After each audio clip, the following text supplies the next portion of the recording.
ఈరోజు మన స్టూడియోకి స్వాతి అని చెప్పేసేసి ఒక లేడీ వచ్చారు.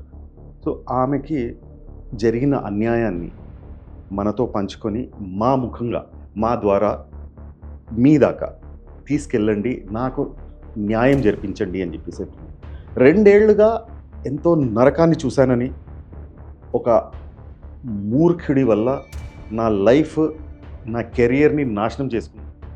ఈ బొబ్బిలి సాయి కిరణ్ ఎవరు, ఆయనకి మీకున్న రిలేషన్ ఏంటి? నువ్వంటే నాకు ఇష్టం, ఓకేనా? మీతో లైఫ్ షేర్ చేసుకోవాలి. 1.5 years to 2 years నాతో ఉన్నాడు రిలేషన్లో.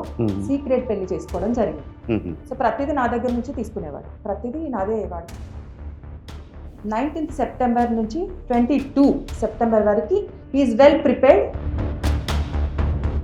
తన మొబైల్ చెక్ చేశా, జీపే చేసిన తర్వాత ఒక అమ్మాయికి ట్రాన్సాక్షన్ 3 months నుండి ఫ్రీక్వెంట్గా జరుగుతున్నాయి. అక్కడ నుండి స్టార్ట్ అయింది.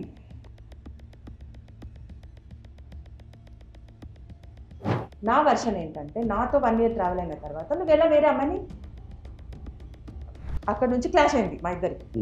నువ్వు సీక్రెట్ పెళ్లి చేసుకున్నావు, నాతో ఉన్నావు, ఇప్పుడు నీ ఇంట్లో వాళ్ళు మ్యాచ్ చేస్తున్నారు. వాళ్ళ నాన్న ఏమంటారు తెలుసా, ఎంత దరిద్రమైన ఫ్యామిలీయో చూడండి. ప్రతి 6 నెలలకు ఒక అని మాట్లాడారు. కనీసం గుమ్మం లోపల కూడా నన్ను రానివ్వలేదు. నీ కొడుకు నా ఇంట్లోనే ఉన్నాడు కదా, నీ కొడుకు నా ఇంట్లోనే తిన్నాడు కదా, మరి అప్పుడు ఏ రకంగా దండం. ఇలాంటి దరిద్రుడు నాకు అవసరం లేదు. దానికి నేను పెళ్లి లేకుండా రోడ్డు మీద కూర్చుంటా, పెళ్లి లేకుండా గుడ్డ అడుగు తింటా.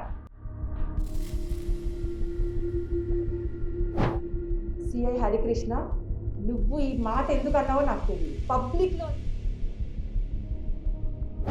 మీరు ఏం చేయదలుచుకున్నారు, మీకు ఏం కావాలి, ఎటువంటి న్యాయం కావాలి నాకు అది చెప్పండి. ఎటువంటి న్యాయం ఏంటండి, ఇంత పెయిన్ జరిగింది నాకు. బొబ్బిలి సాయి కిరణ్ నిన్ను వదలంటా. బొబ్బిలి సాయి కిరణ్కి శిక్ష పడాలి. ఇంకో 10 మంది మహిళలు నాలాంటి వాళ్ళు ఎవరు కూడా రోడ్డు నుంచి రావద్దు.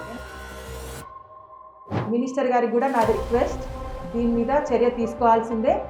చర్య తీసుకోలేదంటే ఫర్దర్ నేను ఆ మినిస్టర్ పేరేంటో పబ్లిక్గా చెప్తాను.